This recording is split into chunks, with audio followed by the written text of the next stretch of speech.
Allison, you tell us about like the basics of how billing works and kind of what do we need to know about billing?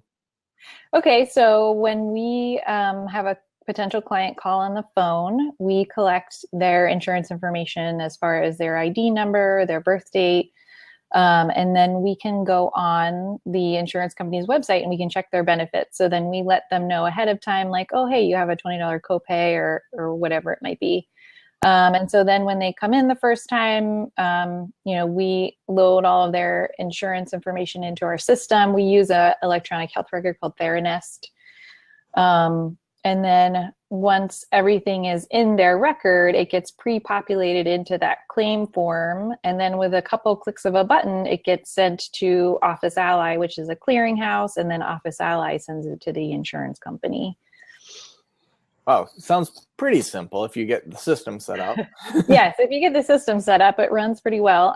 Obviously, then they process the claim, and then you get what's called an explanation of benefits form back, which tells you, like, yes, they had a $20 copay, and now this is the remainder that we're paying you for the code that you billed. So when you get the EOB back, you have to, make sure you're going over that to make sure your records are matching up with their records.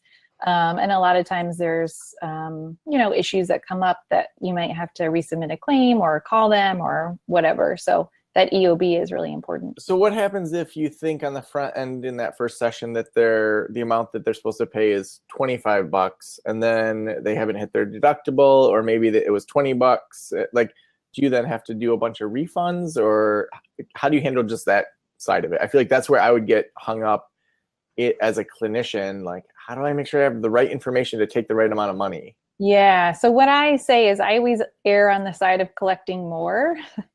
And then, if I need to give them a refund later, we can certainly do that. It's a lot easier to do it that way rather than not charge them the money and then have to chase them down to get them to pay their balance. Mm-hmm. So yeah, it's much easier if you over collect up front if you're not sure what to collect.